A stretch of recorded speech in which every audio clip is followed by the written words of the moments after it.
If the frontline people can't do something to surprise and delight the client, it's simple things. Just, hey, do extra work or help the person move something they didn't want to move, or that wasn't contracted, but I'm just going to do it anyway. Everyone needs to be empowered to think about how to solve the issue without thinking about the change order and the money part. From a culture standpoint, how have you translated, obviously leading by example, but a culture of caring, of quality, of passion within your team members to the extent that they're stepping up and going above and beyond to build your vision into something that's making an incredible impact in the communities? Yeah, I think, well, number one, I always say, like, I can make money a lot easier ways than this. I've said that from day one in my business too. I'm literally convinced I could have made 10 times more money if I had done other things. But I wish I had a good answer for you. I always say to myself, like, I don't know how I got such great people. I mean, I always use the term, I'm gonna hire slowly and fire fastly. I never fire fast enough. I'm always too nice. But I don't know. I think because in this business in particular, and it was similar in my marketing company. It wasn't as sexy and glamorous and cool.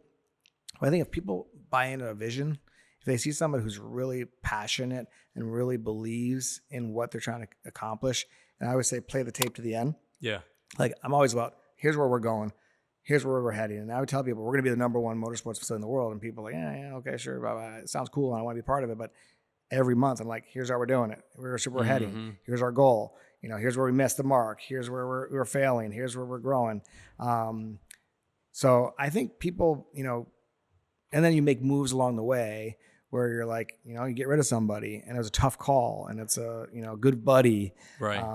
And then a year later you hear somebody say, I really was pissed off about that, but now I see exactly the move you made. And this is why I'm part of your team. So I don't know the exact answer. Good. I always think about it like, our business, we're a franchise, right? So we're like trying to replicate what we did in one market in multiple markets.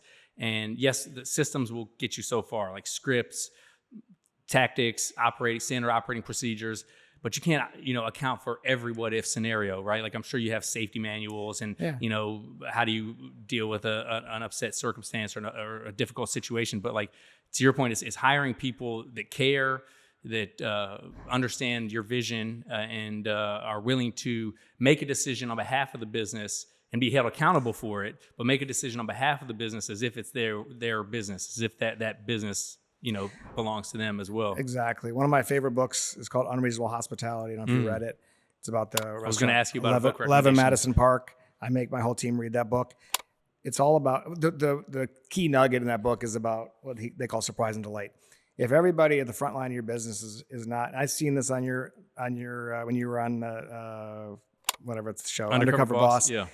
If the frontline people can't do something to surprise and delight the client, it's simple things. Just, hey, do extra work or help the person move something they didn't want to move, or, hey, that wasn't contracted, but I'm just going to do it anyway.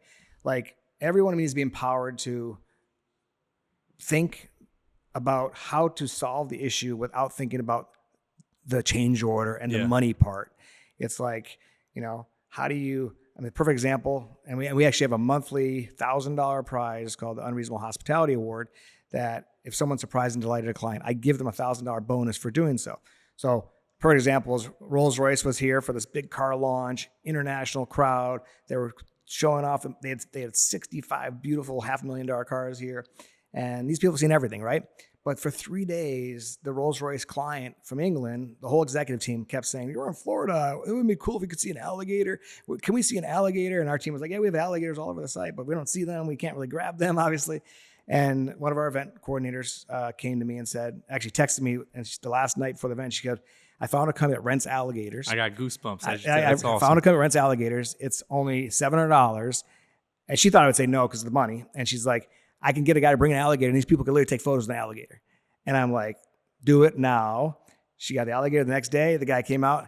These people sent, we do a debrief with every client. They sent reviews. The CEO of Rolls-Royce, like, number one best event worldwide ever done, just because the alligator, you guys just like, you heard us. talking about it.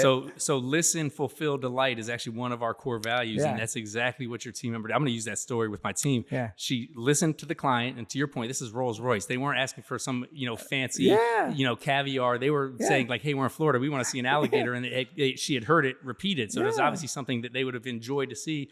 She took it upon herself to fulfill it and then delight through, And by the way, if she would have done her own without asking me, I would still be fine. Of course. Like, this is like, I want people to make those decisions because the impact of that $700 is crazy. Whether Rolls-Royce comes back or not, they tell everybody, like, this is the coolest thing. They show the pictures. I saw some people post on social media. That's awesome.